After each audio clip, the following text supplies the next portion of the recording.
আসসালামু আলাইকুম, সবাইকে শুভেচ্ছা জানাচ্ছি মাসুম মাহবুব। প্রিয় দর্শক, বেশ কিছু ব্রেকিং খবর আছে। প্রথম খবরটি হলো, ডোনাল্ড ট্রাম্পের কাছে হাজির হয়েছে পুরো ইউরোপ। পুতিনের বিরুদ্ধে কি করতে পারলেন?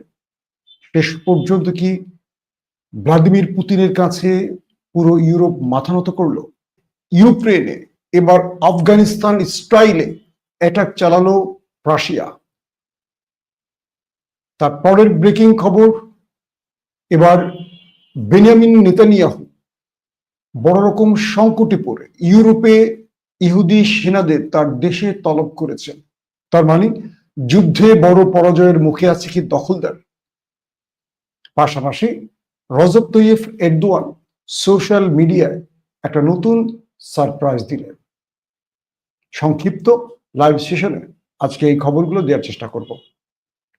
দর্শক, প্রথমেই নিয়মতান্ত্রিক জানতে চাইব, দেখতে এবং শুনতে পাচ্ছেন কিনা ক্লিয়ার, আমাকে একটু কমেন্ট করে জানাবেন। প্রথম যে বিষয়টি নিয়ে আলোচনা করতে চাই সেটি হলো ইসরায়েল। আমি এই দেশটি নিয়ে যত কথাই বলি, আমার মনে হয় যে আমার আসলে কিছু বলা হয়নি, কারণ এই সোশ্যাল মিডিয়াগুলোর মালিক তারা, অনেক কথা তাদের বলতে পারি না। ধরেন, একদিকে তারা বলছে পুরো গাজা তারা দখল করেছে, অন্যদিকে তারা ফ্রান্স, ব্রিটেন, জার্মান সহ বিভিন্ন দেশ থেকে তারা তাদের সেনাদের বা ইহুদি নাগরিকদের তলব করছেন, তারা যেন তাদের দেশের পক্ষে লড়তে আসে। প্রশ্ন হলো, এত বড় শক্তিশালী একটা দেশ পুচকে ছোট্ট একটা উপত্যকার বাহিনীর বিরুদ্ধে লড়তে গিয়ে তাদের বাহিরের থেকে তাদের সেনা ভাড়া করতে হবে কেন? তার মানে হলো এই দেশটি গাজার প্রতিরোধ বাহিনীর সাথে কুলিয়ে উঠতে পারছে না, যাদের কাছে পৃথিবীর কোনো আধুনিক অস্ত্র নেই, যুদ্ধ বিমান নেই, ড্রোন নেই, মিসাইল নেই, কিচ্ছু নেই, হাতে তৈরি কিছু রকেট ছাড়া আর কিচ্ছু নেই। আর এদের কাছে পরাজিত হচ্ছে, আর তাই প্রতিশোধ স্বরূপ নিরীহ নারী, পুরুষ, বৃদ্ধদের মারছে। এটাই শেষ পর্যন্ত প্রমাণিত হয়েছে, এবং এই খবরটি প্রমাণ করছে দখলদার দেশটি আসলে ভেতরে পরাজিত হয়ে গেছে। এখন নিরীহ মানুষকে অস্ত্র দিয়ে শেষ করে কেবল দমিয়ে রাখতে চায়, কিন্তু গাজা তো দমে যাবার নয়। এই গাজা, ফিলিস্তিন কিংবা জেরুজালেম ইতিহাসের এমন এক সাক্ষী যেখানে সর্বাধিক নবী এসেছেন। আমি এই গাজা বিজয় নিয়ে একটি এপিসোড করেছি, এবং মুসলমান ও ইহুদিদের মধ্যে 500 বছরের বন্ধুত্ব থেকে শত্রুতা কেন, এটা নিয়ে পুরো একটা হিস্টোরিক্যাল ভিডিও করেছি। আপনারা দেখতে পারেন, মেবি কালকে সেই ভিডিওটা আমরা করেছিলাম লাইভ ভিডিও, সেটা আপনারা একটু দেখে নেবেন। পুরো ইতিহাসটা আপনাদের জানা দরকার, তাহলে আমরা যে খবরগুলো দিচ্ছি খুব সহজে বুঝতে পারবে এরা কেমন, এরা কারা, এদের লক্ষ্য কি। দর্শক, দ্বিতীয় যে গুরুত্বপূর্ণ খবর সেটি হলো, ভারতে এসছেন চীনের পররাষ্ট্রমন্ত্রী। আমি বলেছিলাম দুদিন আগে আপনাদের যে চীনের পররাষ্ট্রমন্ত্রী ভারত আসছেন। আজকের খবর বলছে যে অজিত দোভালের সাথে বৈঠক করেছেন চীনের পররাষ্ট্রমন্ত্রী। যখন আমেরিকাতে ইউরোপীয় নেতাদের সাথে বৈঠক করছেন ডোনাল্ড ট্রাম্প, আর সেই ট্রাম্পের স্যাংশন খাওয়া বা ট্যারিফ খাওয়া ভারতের সবচেয়ে বড় শত্রু দেশ চীনের পররাষ্ট্রমন্ত্রী হাজির। ভারতীয় সংবাদ মাধ্যমগুলো বলছে চীন ভারতকে অর্থনৈতিকভাবে বড় রকম সাপোর্ট দেবে, এবং চীন বলেছে যে আমাদের ইনভেস্টর তোমার দেশে আসবে, তোমাকে ট্যারিফ দেওয়ার কারণে তুমি যে বড় ক্ষতির মুখে পড়েছ, সেই ক্ষতি তোমার কাটিয়ে নেয়ার জন্য চীন সর্বোপরি সহযোগিতা করবে, তুমি যদি চীনের কথা মতো চলো। অর্থাৎ তোমার প্রকৃত বন্ধু যাকে তুমি মনে করতে, সে এখন সবচেয়ে বড় শত্রু, তাই আমি শত্রু তোমার বন্ধু হয়ে তোমার পাশে এসে দাঁড়াতে চাই বা দাঁড়াচ্ছে। ভারত ইতিমধ্যে এই সফরের আগেই ভারতের পক্ষ থেকে, নরেন্দ্র মোদীর পক্ষ থেকে চীনকে কিছু বার্তা পাঠানো হয়েছে। এই খবরগুলো আমি নিয়মিত আপনাদের দিয়েছি, আপনারা দেখেছেন। সেখানে ভারত বলেছে যে আমরা চীনের সাথে সম্পর্ক উন্নয়নের নজর রাখতে চাই। এটা কবে? যখন পাকিস্তানের সাথে লড়াইতে ভারত পরাজিত হয়েছে, এরপরই চীন চীনের কাছে বারবারই ধর্ণা দিয়েছে ভারত। যখন ট্রাম্প ভারতের উপর ট্যারিফ যোগ করে দেয় 50%, তখন নরেন্দ্র মোদী লজ্জা ভুলে, অহংকার ভুলে, এতদিন যে হ্যাডম দেখিয়েছে সে হ্যাডম ভুলে চীনের কাছে ধর্ণা দিয়েছে। চীন সুযোগটি কাজে লাগাচ্ছে, কারণ চীন মনে করছে এই লড়াইটা ভারতের চেয়েও বড় শত্রু হলো তার আমেরিকা। আর আমেরিকা যেভাবে পৃথিবীতে এই মুহূর্তে তার সাম্রাজ্য বিস্তার, মানে তার বাণিজ্যিক সাম্রাজ্য বা অস্ত্রের সাম্রাজ্য বিস্তার ঘটাতে চায়, সব ক্ষেত্রে তাদের মূল উদ্দেশ্য হলো চীনকে দমন করা। কারণ আমেরিকার পরে চীনই বিশ্ব মোড়লদের কাতারে আসছে, রাশিয়াকে সাইড করে। তাই এই মুহূর্তে চীনকে যদি দমানো না যায়, আগামী দিন আমেরিকাকে আর কেউ কুর্নিশ করবে না, কেউ সেলুট জানাবে না। তাই তারা বিভিন্নভাবে চীনকে সহায়তা করতে এগিয়ে আসছে, এবং চীনও কৌশলে আমেরিকাকে বিট করছে। একটা উদাহরণ দিয়ে বলি, আমেরিকা চীনকে 140% ট্যারিফ দিয়েছে, চীন আমেরিকাকে 120% ট্যারিফ দিয়েছে। যখনই ভারতে ট্যারিফ যোগ করলো 50% ডোনাল্ড ট্রাম্প, এবং ভারত যখন চীন রাশিয়ার ব্লকে যাওয়ার চেষ্টা শুরু করলো এবং ব্রিক্সের নতুন মুদ্রা চালুর দাবি জানালো, এবং ভারত যখন কেনা বেচার ক্ষেত্রে আন্তর্জাতিক পরিসরে নিজেদের রুপির ব্যবহারের ঘোষণা দিল, তখন ট্রাম্প পড়ে গেছেন একটা মাইনকা চিপায়। কারণ পৃথিবীর বৃহৎ তিনটি দেশ, রাশিয়া, চীন, ভারত, এক হয়ে গেলে দক্ষিণ এশিয়া হাতছাড়া হয়ে যাবে কার? আমেরিকার। তাই আমেরিকা এই সুযোগে চীনকে তার পুরো ট্যারিফ মাইনাস করে দিয়ে মাত্র 30%, 140 থেকে মাত্র 30% ট্যারিফ যুক্ত করেছে।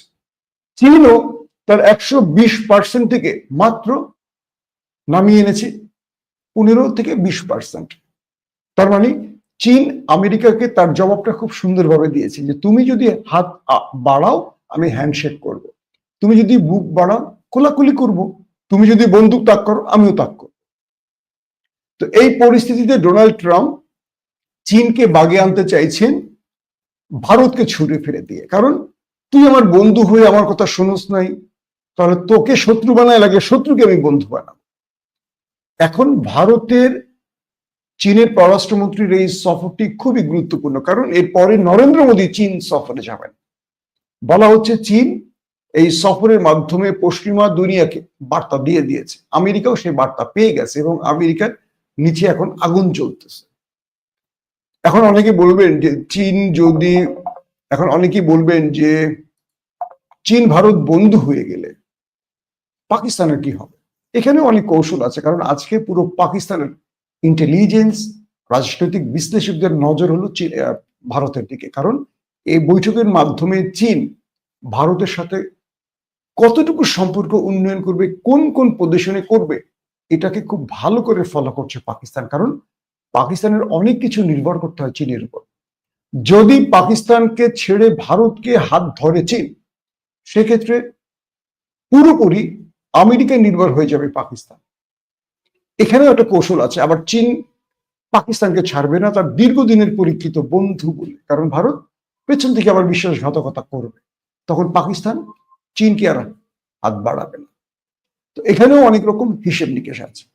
সেটি হলো তুরস্কের সোশ্যাল মিডিয়ার একটি দুর্দান্ত খবর আসছে যে তুরস্ক তাদের একটা নতুন সোশ্যাল মিডিয়া তৈরি করেছে। আমরা আপনাদের একটু দেখাই, এটার নাম হলো নেক্সট সোশ্যাল। কনক্রিটেড দেয়ালের মধ্যে একটি ফুল ফুটে উঠল, কনক্রিটেড দেয়ালের মধ্যে একটি ফুল ফুটে তিনি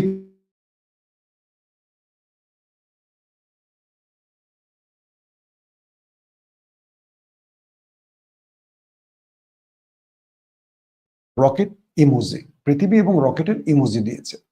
তুরস্কের পররাষ্ট্রমন্ত্রী হাকান ফিদানও এতে যোগ দিয়েছেন। তিনি প্ল্যাটফর্মে নিজের প্রথম পোস্টে প্রেসিডেন্ট রিসেপ তাইয়েপ এরদোয়ানের উদ্বোধনী বার্তা শেয়ার করেছে। উন্মোচনের পর অল্প সময় নেক্সট সোশ্যাল ব্যাপক সাড়া ফেলেছে। ইতিমধ্যে এটি 1 মিলিয়নের বেশি ব্যবহারকারী অর্জন করেছে এবং অ্যাপ স্টোরে সোশ্যাল নেটওয়ার্ক বিভাগে শীর্ষ হয়ে উঠেছে। অর্থাৎ এটা উদ্বোধনের সঙ্গে সঙ্গে 1 মিলিয়ন ইনস্টল হয়ে গেছে এবং বলছে যে এটা সোশ্যাল মিডিয়ার নেটওয়ার্কে ইতিমধ্যে শীর্ষে রয়েছে। প্ল্যাটফর্মে এখানে টেক্সট, ছবি, ভিডিও ও পোল শেয়ার করার সুবিধা রয়েছে। One kind of Facebook. আপনি ছবি, ভিডিও, পোল শেয়ার করার সুযোগ সুবিধা রয়েছে। বিশেষ বৈশিষ্ট্যের মধ্যে আছে বিজ্ঞাপনবিহীন অ্যালগরিদম, বহু ভাষার সমর্থন এবং নিজস্ব কৃত্রিম বুদ্ধিমত্তার সেবা। T3 AI, অর্থাৎ এআই প্রযুক্তি এটার মধ্যে আছে। এই প্রকল্প বাস্তবায়ন করেছে তুর্কি টেকনোলজি টিম অ্যান্ড প্রতিরক্ষা শিল্প প্রতিষ্ঠান বায়রাক্তার। এই বায়রাক্তারটা হলো এরদোয়ানের জামাই, তার প্রতিষ্ঠান। দর্শক, আমি এটা নিয়ে একদিন আপনাদের একটা বড় ভিডিও করে জানাবো। আমি আশা করি যারা মুসলিম বিশ্বের এতদিন ধরে অপেক্ষায় ছিলেন যে মুসলমানদের কোনো সোশ্যাল মিডিয়া নেই কেন, আপনারা দ্রুত ফেসবুকে দ্রুত মোবাইলে এটা ইনস্টল করতে পারেন, যারা আমার দর্শক দেখছেন এই ভিডিওটি। এবং আমাদের যে কথাগুলো বলতে পারিনি বা যে কথাগুলো বলার জন্য আমাদের চ্যানেল রেজিস্ট্রেশন হয়ে যায়, আমাদের চ্যানেল গায়েব হয়ে যায়, হারিয়ে যায়, হয়তো এটা আর হবে না আগামী দিনে। আর ঠিক এই চ্যালেঞ্জটাই হয়তো তুরস্ক গ্রহণ করেছে, কারণ মুসলমানদের সোশ্যাল মিডিয়া একটিও নেই। এবার তুরস্ক সেটা শুরু করেছে। আমি বিশ্বাস করি একদিনই এটা যদি 1 মিলিয়ন হতে পারে, আগামী দিনগুলোতে এটার জনপ্রিয়তা অনেক তুঙ্গে উঠবে। মনে রাখবেন, পৃথিবীতে 200 থেকে 250 কোটি মুসলমান আছে। শুধু মুসলমানদের ধরলে এটা 200 কোটির মধ্যে যদি আপনি 1 কোটি ধরেন, কিন্তু সবাই এটাতে আসবে। এটা শুধু মুসলমান না, ফেসবুক তো শুধু খ্রিস্টান ইহুদি না, সবাই ব্যবহার করে, এরকমই একটা কিছু হবে। সো আমাদের মনে হয় প্রত্যেকেরই এই নেক্সট সোশিয়াল এটাকে ইনস্টল করা উচিত এবং এখান থেকে আমাদের প্রতিবাদের ভাষাগুলোকে জোরদার করা উচিত। দর্শক, ছবিটা স্ক্রিন শেয়ার থেকে তো ডোনাল্ড ট্রাম্প এই সুযোগটা কাজে লাগালেন। তিনি ইউরোপীয় নেতাদের চেপে ধরলেন, বললেন যে ইউক্রেনে যখন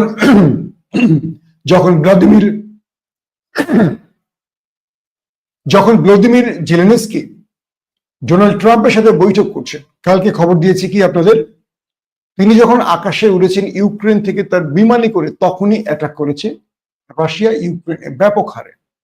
আজকের আপডেট বলছে যখন ডোনাল্ড ট্রাম্পের সাথে জেলেনস্কি এবং ইউরোপীয় রাষ্ট্রনায়করা একসাথে জরুরি বৈঠক করছেন, তখন টিভি স্ক্রিনে তারা দেখছেন সরাসরি রাশিয়া ব্যাপক হারে ইউক্রেনে আবারও আক্রমণ করেছে। এবং এই আক্রমণ এত ভয়াবহ, তাদের তেল ডিপো উড়ে গেছে, তাদের আবাসিক প্রকল্পগুলো উড়ে গেছে, বাণিজ্যিক নগরী উড়ে গেছে, ব্যবসা বাণিজ্য, অস্ত্র কারখানাগুলো একটার পর একটা বোম্বিং করেছে ভ্লাদিমির পুতিনের দেশ রাশিয়া। 170টি ড্রোন ব্যবহার করেছে, মিসাইল ব্যবহার করেছে, পাশাপাশি যুদ্ধ বিমান ব্যবহার করেছে, করে পুরো ইউক্রেনকে লন্ডভন্ড করে দিয়েছে। দেখেন, কালকে ইউক্রেন ছেড়ে আমেরিকায় গেছে মিস্টার ভ্লাদিমির জেলেনস্কি। কালকে রাশিয়া বৃহৎ অ্যাটাক করেছে। আজকে বৈঠক করছে ইউরোপীয় নেতারা ট্রাম্পের সাথে রাশিয়া ইউক্রেন যুদ্ধ ইস্যুতে। আজকে দ্বিতীয় স্টেজে এসে আরো বড় অ্যাটাক করেছে। ঠিক দৃশ্যটা দেখে মনে হচ্ছে তালেবানদের অ্যাটাক। আপনাদের মনে আছে যখন তালেবানদের সাথে আমেরিকা বৈঠক করছে, নেগোসিয়েশন করছে দোহাতে বসে, মনে আছে আপনাদের? তালেবান নেতারা, মোল্লা, কি নাম ভুলে গেলাম, মোল্লা ওমর তো না, বেশ কজন সিনিয়র নেতা, তারা বৈঠক করছেন দোহাতে। ঠিক সেই সময়টা পাকিস্তানের আইএসআই তালেবানদের একটু খেলা দেখিয়ে দিল, মানে একটু সুযোগ তৈরি করে দিল। পুরো আফগানের চারদিক থেকে তালেবানরা অস্ত্র শস্ত্র দিয়ে তালেবান ঘিরে ফেলল। ক্রমান্বয়ে তারা অ্যাটাক করতে করতে করতে করতে করতে করতে এক প্রকার ঢুকে পড়েছে কাবুলে। বৈঠক চলছে কোথায়? দোহাতে, কাতারের দোহাতে। সেই বৈঠকে আমেরিকার সাথে তালেবান নেতারা বসে আছে, আর তালেবানরা আফগানিস্তানে মার্কিন সেনাদের দৌড়ের উপরে রেখেছে, আশরাফ গানি সরকারকে দৌড়ের মধ্যে রেখেছে। ভারতের এম্বাসি খালি করে ভারতের কর্তারা সব পালিয়েছে, আশরাফ গনি দেশ ছেড়ে গেছে, তার নেতা মন্ত্রী সব পালাইছে। হুড়মুড় করে মার্কিন সেনা, ন্যাটো সেনারা যে যার মতো পারছে বিমানে করে দেশ ছেড়ে পালিয়েছে। আপনাদের মনে আছে সেই খবরগুলো?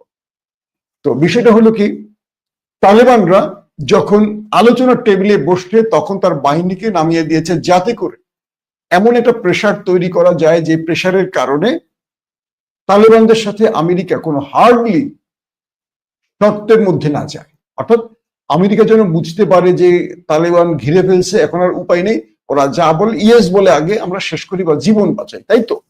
ঠিক তালেবানদের এই শিক্ষাটা আবার কাজে লাগাচ্ছে ভ্লাদিমির পুতিন। যখন আমেরিকাতে আলোচনা চলছে, ট্রাম্প যে প্রস্তাব বা শর্তগুলো দিয়ে আসছে, ট্রাম্পকে পুতিন যে শর্ত বা প্রস্তাবগুলো দিয়ে আসছে, সেই প্রস্তাবগুলো নিয়ে যখন আলোচনা চলছে, তখন পুতিন টানা সিরিজ 2 দিন ব্যাপক আক্রমণ চালাচ্ছে, যাতে ট্রাম্প বলতে পারে যে তোমার দেশ তো পুরো শেষ হচ্ছে, শর্ত মানো, নতুবা কিচ্ছু করার নাই।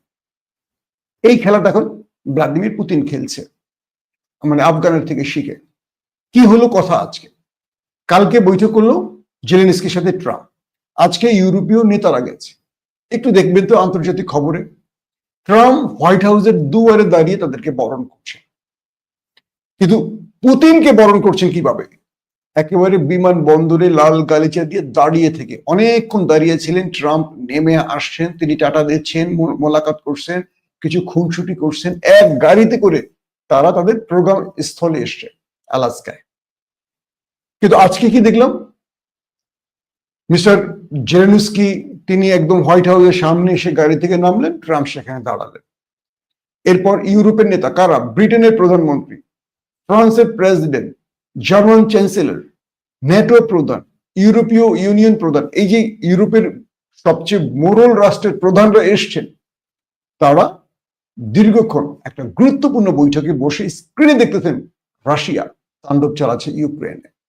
যখন জেলেনস্কি বসে বৈঠক করছেন, তখন তার দেশ থেকে ফোন আসছে, মিস্টার প্রেসিডেন্ট আপনি তো বৈঠক করছেন, আর রাশিয়া দেখেন কি করছে, লাইভ দেখছেন তিনি সেই দৃশ্যগুলো। এবং এই বৈঠকের সময় যে চিত্রগুলো এসছে, সেই চিত্রগুলো দেখে মনে হয়েছে যে কারো মুখে ন্যূনতম হাসি নেই। এবং পুরো বিষয়টা যা দেখলাম, সত্যিকার অর্থে যে আসলে মানে হাসি লাগার মতো। ট্রাম্প বসে আছেন, ইউরোপীয় নেতারা তার দিকে তাকিয়ে আছেন, ইউরোপীয় নেতারা তাকে বলছেন কি আর তিনি শুনছেন কি, তাদের মুখগুলো কালো ছাই হয়ে আছে। এবং কেউ, একটা ছবি আপনাদের দেখাইলে হয়তো আপনারা বুঝতে পারবেন। তো তারা আসলে এখন কি করবে বুঝতে পারছেন না। ট্রাম্পকে বলছেন যে আপনি আমাদেরকে সাজেশন দেন, আমরা কি করতে পারি, এবং এখান থেকে আমাদের প্রতিবাদের ভাষাগুলোকে জোরদার করা উচিত। প্রত্যেকে ভালো থাকবেন। আল্লাহ হাফেজ।